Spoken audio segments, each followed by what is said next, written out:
2026 FIFA বিশ্বকাপের knockout পর্বে আজ এক অবিশ্বাস্য রোমাঞ্চকর ম্যাচ। টেক্সাসের হিউস্টন স্টেডিয়ামে রাউন্ড অফ 16-এর বাঁচা মরার লড়াইয়ে মুখোমুখি হচ্ছে আফ্রিকার সিংহ মরক্কো এবং টুর্নামেন্টের অন্যতম সহ আয়োজক কানাডা। এক দল 2022 বিশ্বকাপের সেমিফাইনালিস্ট, অন্য দল নিজেদের ফুটবল ইতিহাসের সেরা ছন্দে থাকা নতুন পরাশক্তি। কোয়ার্টার ফাইনালের টিকিট কার হাতে উঠবে? আজকের বিশেষ প্রতিবেদনে আমরা বিশ্লেষণ করব দুই দলের শেষ 16তে আসার গল্প, শক্তিমত্তা, দুর্বলতা, অতীত পরিসংখ্যান এবং কার জেতার সম্ভাবনা সবচেয়ে বেশি। দর্শক, শুরুতেই দেখে নেওয়া যাক এই দুই দল কিভাবে আগের রাউন্ডের কঠিন বাধা পার করে শেষ 16তে জায়গা করে নিল। মরক্কো শেষ 16তে আসার পথটা ছিল নাটকীয়তায় ভরপুর। রাউন্ড অফ 32 ম্যাচে ইউরোপের অন্যতম শক্তিশালী দল নেদারল্যান্ডসের মুখোমুখি হয়েছিল তারা। নির্ধারিত সময়ে 1-1 গোলের ড্র থাকার পর টাই ব্রেকারে দুর্দান্ত স্নায়ুচাপ সামলে ডাচদের বিদায় করে নকআউটের এই মঞ্চে পা রাখে মরক্কো। অন্যদিকে সহ আয়োজক কানাডা তৈরি করেছে এক নতুন ইতিহাস। রাউন্ড অফ 32-এ দক্ষিণ আফ্রিকার বিরুদ্ধের ম্যাচে শেষ মুহূর্তে অর্থাৎ 92 মিনিটে স্টিফেন ইউস্তাকিওর করা অবিশ্বাস্য গোলে 1-0 ব্যবধানে জয় পায় তারা। ফুটবল ইতিহাসে এই প্রথম কোনো বিশ্বকাপের নকআউট ম্যাচে জয় পেয়ে শেষ 16তে জায়গা করে নিল কানাডিয়ানরা। এবার আসা যাক শক্তির বিচারে। মাঠের শক্তিতে কে বেশি এগিয়ে? মরক্কোর সবচেয়ে বড় শক্তি তাদের বিশ্বমানের রক্ষণভাগ এবং মাঝ মাঠের জমাট বাঁধুনি। আশরাফ হাকিমি এবং নুসাইর মাজরাউইয়ের মতো গতিশীল ফুলব্যাকদের পাশাপাশি মাঝ মাঠে সোফিয়ান আমরাবাতের ডিফেন্সিভ শিল্ড যে কোনো আক্রমণ রুখে দিতে পারে। এছাড়া ইসমাইল সাইবারি আছেন দুর্দান্ত ফর্মে, যিনি এই বিশ্বকাপে ইতিমধ্যেই 3 গোল করে ফেলেছেন।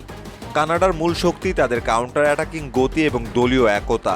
বায়ার্ন মিউনিখের তারকা আলফোনসো ডেভিস এবং জুভেন্টাস স্ট্রাইকার জেনাথন ডেভিডের হাত ধরে দ্রুত গতির ট্রানজিশনে প্রতিপক্ষকে মুহূর্তের মধ্যে খেই হারিয়ে দিতে পারে কোচ জেসি মার্শের এই দল। শক্তির পাশাপাশি দুই দলেরই কিছু দুর্বল দিক ভাবিয়ে তুলছে কোচদের।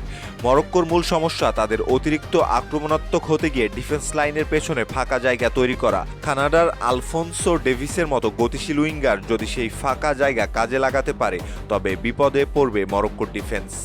কানাডার সবচেয়ে বড় দুর্বলতা হলো অর্গানাইজড বা লো ব্লক ডিফেন্সের বিরুদ্ধে গোল করার অক্ষমতা। মরক্কোর মতো নিরেট ডিফেন্সের প্রাচীর ভাঙতে গিয়ে যদি তারা শুরুতে গোল না পায়, তবে সময়ের সাথে সাথে ম্যাচ থেকে ছিটকে যাওয়ার প্রবল ঝুঁকিতে থাকবে তারা। অতীতের ইতিহাস কিন্তু সম্পূর্ণ এক পেশে কথা বলছে।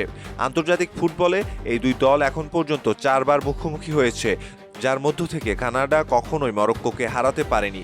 3টি ম্যাচে জয় পেয়েছে মরক্কো, 1টি ম্যাচ ড্র হয়েছে। এমনকি গত 2022 কাতার বিশ্বকাপের গ্রুপ পর্বেও মরক্কো 2-1 ব্যবধানে কানাডাকে পরাজিত করেছিল।